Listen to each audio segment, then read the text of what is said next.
നമ്മുടെ 1000 സംവത്സരം ദൈവത്തിൻ്റെ ദൃഷ്ടിയിൽ ഇന്നലെ കഴിഞ്ഞുപോയ ഒരു ദിവസം പോലെയും രാത്രിയിലെ ഒരു യാമത്തെ പോലെയുമാകുന്നു എന്ന് സങ്കീർത്തന പുസ്തകം 90-ാം അധ്യായം 4-ാം വാക്യവും 2 പത്രോസിൻ്റെ ലേഖനം 3-ാം അധ്യായം 8-ാം വാക്യവും കാണാൻ കഴിയുന്നുണ്ട്. അങ്ങനെയെങ്കിൽ ദൈവത്തിൻ്റെ കാലക്കണക്കനുസരിച്ച് 2000 ആണ്ടോടുകൂടി ദൈവത്തിൻ്റെ സഭ ദൈവത്തിൻ്റെ 3-ാം നാളിലേക്ക് പ്രവേശിച്ചിരിക്കുകയാണ് എന്ന് നമുക്ക് വിശ്വസിക്കാം. ദൈവിക പദ്ധതിയിൽ വളരെയേറെ പ്രാധാന്യമുള്ള ഒരു നൂറ്റാണ്ടിലേക്കാണ് നാം പ്രവേശിച്ചിരിക്കുന്നത്. ഈ തലമുറയിലെ ദൈവസഭ പുതുവീഞ്ഞിൻ്റെ ആത്മീക സമൃദ്ധിയാൽ നിറയപ്പെട്ട് ഒരു സൈന്യമായി, ഒരാത്മീക സൈന്യമായി എഴുന്നേൽക്കുകയും സാത്താന്യ കോട്ടകളെ തകർത്ത് മുന്നേറുകയും ചെയ്യും എന്ന് ഞാൻ കർത്താവിൽ വിശ്വസിക്കുകയാണ്. 40 വർഷം മരുഭൂമിയിൽ അലഞ്ഞ ഇസ്രായേൽ ജനത്തെ അവരുടെ വാഗ്ദത്ത നാട്ടിലെത്തിക്കുവാൻ ദൈവം യോശുവയെ കരങ്ങളിലെടുത്തതുപോലെ ദൈവസഭയുടെ ആത്മീയ മുന്നേറ്റത്തിനായി കർത്താവ് അനേകരെ കരങ്ങളെടുക്കുകയും ഉന്നതമായ ദർശനത്തോടും വചനത്തിൻ്റെ വെളിപ്പാടോടും കൂടെ ദൈവത്തിൻ്റെ ആത്മാവിനാൽ അവർ ദൈവസഭയെ യേശുക്രിസ്തുവിന് ഒരുക്കുകയും ചെയ്യുന്നൊരു കാലഘട്ടമാണിത്. രാത്രിയുടെ 3 യാമത്തിലാണ് ഉദയനക്ഷത്രം വാനിൽ ഉദിച്ചുയരുന്നത്. പ്രഭാതം യേശുക്രിസ്തുവിൻ്റെ മഹത്വ പ്രത്യക്ഷതയെയും ഉദയനക്ഷത്രം ഉദിക്കുന്നത് യേശുക്രിസ്തുവിൻ്റെ മധ്യാകാശ വരവിനെയും കാണിക്കുന്നു. ഈ തലമുറയിൽ നമ്മുടെ കർത്താവായ യേശുക്രിസ്തു ഉദയനക്ഷത്രം മധ്യവാനിൽ ഉദിച്ചു വരുമെന്ന് നമുക്ക് വിശ്വസിക്കാം. എന്നാൽ അതിനു മുമ്പ് ദൈവസഭ ഉണർന്നെഴുന്നേൽക്കേണ്ടതുണ്ട്. പ്രകൃത്യാതീതമായ അടയാളങ്ങളാലും അത്ഭുതങ്ങളാലും ദൈവമഹത്വം വെളിപ്പെടുത്തുന്നതും വളരുന്നതും ദൈവശക്തിയാൽ നിറയപ്പെട്ടതുമാണ് ദൈവസഭ. സകല ജാതികളെയും ക്രിസ്തുവിൽ ഒന്നാക്കുക, സഭയിൽ കൂടെ ദൈവമഹത്വം വെളിപ്പെടുത്തുക, വരുവാനുള്ള ദൈവിക കോപത്തിൻ്റെ ന്യായവിധിയിൽ നിന്നും ജനത്തെ വിടുവിക്കുക എന്നിങ്ങനെയുള്ള കാര്യങ്ങളാണ് ദൈവം തൻ്റെ സഭയിൽ കൂടെ ചെയ്തുകൊണ്ടിരിക്കുന്നത്. എന്നാൽ ദൈവകൃപയിൽ നിലനിൽക്കേണ്ട ദൈവസഭ പലപ്പോഴും ദൈവിക പദ്ധതിയിൽ നിന്നും അകന്നു മാറിയതായിട്ട് നമുക്ക് കാണാൻ കഴിയുന്നുണ്ട്. ഉദാഹരണമായി കൊരിന്തിലെ ദൈവസഭ അതിൻ്റെ പ്രാരംഭ കാലഘട്ടത്തിൽ ശക്തമായൊരു മുന്നേറ്റം നടത്തിയെങ്കിലും ക്രമേണ സഭ അതിൻ്റെ ദർശനത്തിൽ നിന്നും അകന്നു മാറി. യേശുക്രിസ്തുവുള്ള ഐക്യത, സമാധാന ബന്ധത്തിൽ കാത്തു സൂക്ഷിക്കേണ്ട ദൈവജനം പലരുടെയും പക്ഷം പിടിക്കാൻ തുടങ്ങി. നട്ടവനെയും നനച്ചവനെയും ദൈവജനം ആദരിച്ചെങ്കിലും വളരുമാറാക്കിയ ദൈവത്തെ ദൈവജനം വിസ്മരിച്ചു കളഞ്ഞു. യേശുക്രിസ്തുവിൻ്റെ വെളിപ്പാടിൽ നിന്നും അകന്നുപോയ ദൈവസഭ ലോകമയത്വത്തിന് അടിമപ്പെട്ടെങ്കിലും അതവർ തിരിച്ചറിഞ്ഞുമില്ല. എന്നാൽ സഭയുടെ ആത്മീക വർധനവിന് വേണ്ടി ജാഗരിച്ച അപ്പോസ്തലനായ പൗലോസ് ദൈവസഭയുടെ ആത്മീക പിന്മാറ്റത്തെ തിരിച്ചറിഞ്ഞു. അദ്ദേഹം കൊരിന്തിലെ ദൈവസഭയ്ക്ക് എഴുതി, അല്ലയോ കൊരിന്ത്യരെ, ഞങ്ങളുടെ വായ് നിങ്ങളോട് തുറന്നിരിക്കുന്നു, ഞങ്ങളുടെ ഹൃദയം വിശാലമായിരിക്കുന്നു, ഞങ്ങളുടെ ഉള്ളിൽ നിങ്ങൾക്ക് ഇടുക്കമില്ല, നിങ്ങളുടെ ഹൃദയങ്ങളിൽ അത്രേ ഇടുക്കമുള്ളത്. 2 കൊരിന്ത്യ ലേഖനം 6-ാം അധ്യായം 11-ാം വാക്യമാണ് ഞാനോട് പറഞ്ഞത്. ദൈവത്തിൻ്റെ ജനം പലരുടെയും പക്ഷം പിടിക്കാൻ തുടങ്ങിയതോടുകൂടെ സഭയിൽ പരിശുദ്ധാത്മാവ് ദുഃഖിക്കുകയും ദൈവസഭയുടെ മുന്നേറ്റം നഷ്ടമാകുകയും ചെയ്തിരുന്നു. യേശുക്രിസ്തുവിൻ്റെ ആത്മീക ശരീരമാണ് ദൈവത്തിൻ്റെ സഭ. സഭയെ കൃഷിയോടും ഗൃഹനിർമ്മാണത്തോടും കെട്ടിടത്തോടും ഒക്കെ ഉപമിച്ച് അപ്പോസ്തലനായ പൗലോസ് പറയുന്നുണ്ട്. ക്രിസ്തുയേശു എന്നെ മൂലക്കല്ലായിരിക്കെ നിങ്ങളെ അപ്പോസ്തലന്മാരും പ്രവാചകന്മാരും എന്ന അടിസ്ഥാനത്തിന്മേൽ പണിതിരിക്കുന്നു. അവനിൽ കെട്ടിടം മുഴുവനും യുക്തമായി ചേർന്ന് കർത്താവിൽ വിശുദ്ധ മന്ദിരമായി വളരുന്നു. അവനിൽ നിങ്ങളെയും ദൈവത്തിൻ്റെ നിവാസമാകേണ്ടതിന് ആത്മാവിനാൽ ഒന്നിച്ചു പണിതു വരുന്നു എന്ന് എഫെസ്യ ലേഖനം 2-ാം അധ്യായം 20-ാം വാക്യത്തിൽ അപ്പോസ്തലനായ പൗലോസ് പറയുന്നുണ്ട്. യേശുക്രിസ്തു എന്ന മൂലക്കല്ലോട് ചേർത്ത് നമ്മെ പണിയുന്നത് പരിശുദ്ധമായ ദൈവമാണ്. തലയോട് ചേർന്നിരിക്കുന്ന യേശുക്രിസ്തു ആകുന്ന തലയോട് ചേർന്നിരിക്കുന്ന സഭകളിലാണ് ദൈവത്തിൻ്റെ ജീവൻ വെളിപ്പെട്ട് വരുന്നത്. ക്രിസ്തുവിൻ്റെ ആത്മീക ശരീരമാണ് ദൈവത്തിൻ്റെ സഭ. എഫെസ്യ ലേഖനം 4-ാം അധ്യായം 13-ാം വാക്യം അത് പറയുന്നുണ്ടല്ലോ. തലയാകുന്ന യേശുക്രിസ്തുവിൽ നിന്നുമാണ് ശരീരമാകുന്ന സഭയിലേക്ക് ദൈവശക്തി വ്യാപരിക്കുന്നത്. തിരുവെഴുത്തത് പറയുന്നുണ്ട്, തലയായവനിൽ നിന്നല്ലോ ശരീരം മുഴുവൻ സന്ധികളാലും ഞരമ്പുകളാലും ചൈതന്യം ലഭിച്ചും ഏകീഭവിച്ചും ദൈവികമായ വളർച്ച പ്രാപിക്കുന്നു. കൊലോസ്യ ലേഖനം 2-ാം അധ്യായം 19-ാം വാക്യം. ദൈവജനം യേശുക്രിസ്തുവിൻ്റെ ഉപദേശത്തിൽ നിലനിൽക്കാഞ്ഞാൽ യേശുക്രിസ്തുവിനോടുള്ള ബന്ധം സഭയ്ക്കില്ലാതെ വരികയും ദൈവിക ജീവൻ നഷ്ടപ്പെട്ട് സഭ ആത്മീയമായി ഇടുക്കത്തിലകപ്പെടുകയും ചെയ്യുന്നു. 2 രാജാക്കന്മാർ പുസ്തകം 6-ാം അധ്യായം 1 മുതൽ 7 വരെയുള്ള വാക്യങ്ങൾ എലീശയുടെ ശിഷ്യന്മാരിലുണ്ടായ ആത്മപകർച്ചയെക്കുറിച്ചുള്ള സംക്ഷിപ്ത വിവരണമാണ് എന്നാണ് ഞാൻ വിശ്വസിക്കുന്നത്. പ്രവാചക ശിഷ്യന്മാർ തങ്ങളുടെ പാർപ്പിടത്തിൻ്റെ ഇടുക്കത്തെക്കുറിച്ച് ബോധവാന്മാരാകുകയും പുതിയൊരു പാർപ്പിടം പണിയുവാൻ അവർ തീരുമാനിക്കുകയും ചെയ്തു. മരങ്ങൾ മുറിപ്പാൻ പോയ പ്രവാചക ശിഷ്യന്മാരിൽ ഒരുവൻ്റെ കോടാലി ഒരു യോർദാൻ നദി വീണു. എന്നാൽ ദൈവപുരുഷനായ എലീശ അത് തിരികെ എടുത്തു.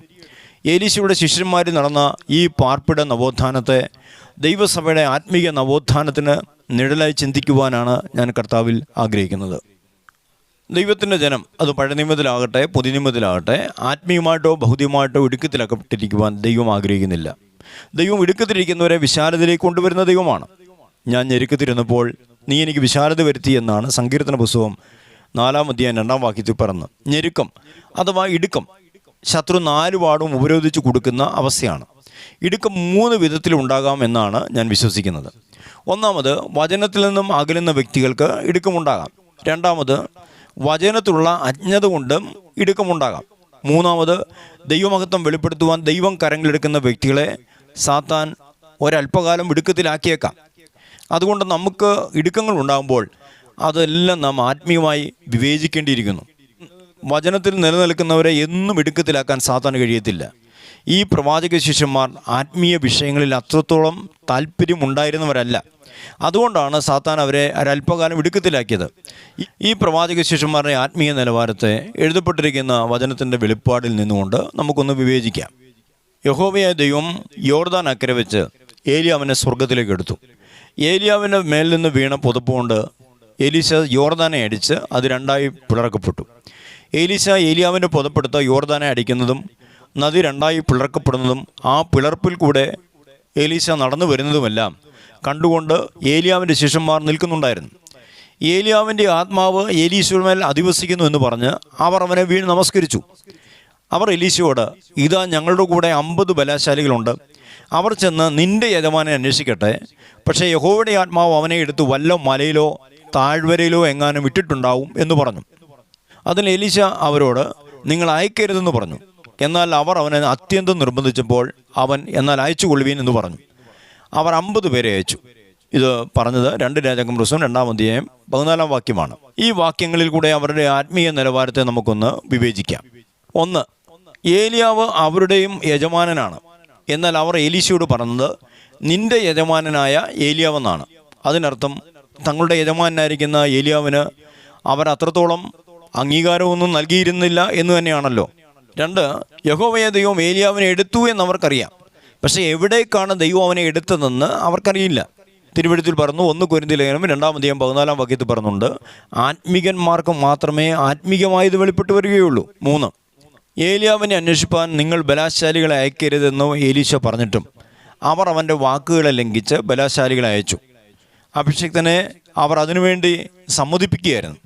അനുസരണക്കേടിൻ്റെ ആത്മാവിനാൽ അവർ നിയന്ത്രിക്കപ്പെട്ടു എന്ന് ഇതിൽ നിന്നും നമുക്ക് മനസ്സിലാക്കാം. യഹോവയെ ദൈവം സ്വർഗത്തിലേക്ക് എടുത്ത ഏലിയാവിനെ അന്വേഷിപ്പാൻ ശിഷ്യന്മാർ 50 ബലാശാലികളെ അയച്ചു. അവർ മലകളും താഴ്വരകളും എല്ലാം കയറി ഇറങ്ങി ഏലിയാവിനെ അന്വേഷിച്ചു. ഒടുക്കം അവർ 3-ാം നാളിൽ അവർ തങ്ങളുടെ പ്രയത്നം അവസാനിപ്പിക്കുകയും ദൈവപുരുഷനായിരിക്കുന്ന എലീശയുടെ അടുക്കലേക്ക് മടങ്ങുകയും ചെയ്തു. അഭിഷിക്തൻ്റെ ആലോചന അനുസരിക്കാതെ ബലാശാലികളെ അയച്ചുവെങ്കിലും അവർ തങ്ങളുടെ തെറ്റു മനസ്സിലാക്കി ദൈവത്തെങ്കിലേക്ക് തിരിയുകയായിരുന്നു.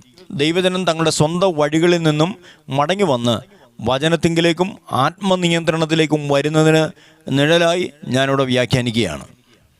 നമുക്ക് വിശ്വസിക്കാം, അങ്ങനെ ഒരു ആത്മീയ മുന്നേറ്റം ഈ തലമുറയിലെ ദൈവസഭകൾക്കുണ്ടാകട്ടെ. ഇനി മറ്റൊരു സംഭവം നമുക്ക് ശ്രദ്ധിക്കാം. എലീശയുടെ ശുശ്രൂഷയുടെ കാലത്ത് ഗിൽഗാലിൽ ഒരു ക്ഷാമം ഉണ്ടായതായിട്ട് തിരുവെഴുത്തിൽ പറഞ്ഞുണ്ട്. 2 രാജാക്കന്മാരുടെ പുസ്തകം 4-ാം അധ്യായം 38-ാം വാക്യം. എലീശയുടെ കൽപ്പന പ്രകാരം ശിഷ്യന്മാർ പായസം ഉണ്ടാക്കുവാൻ ആരംഭിച്ചു. എന്നാൽ പ്രവാചക ശിഷ്യന്മാരിൽ ഒരുത്തൻ വയലിൽ ചെന്ന് ചീരയ്ക്ക് പകരം പേച്ചുര പറിച്ചു കൊണ്ടുവന്നു. പായസം ഉണ്ടാക്കിക്കൊണ്ടിരിക്കുന്നവർ ആ പ്രവാചക ശിഷ്യൻ കൊണ്ടുവന്നത് വിഷച്ചെടിയാണെന്ന് തിരിച്ചറിയാതെ അരിഞ്ഞ് പായസക്കലത്തിലിട്ടു.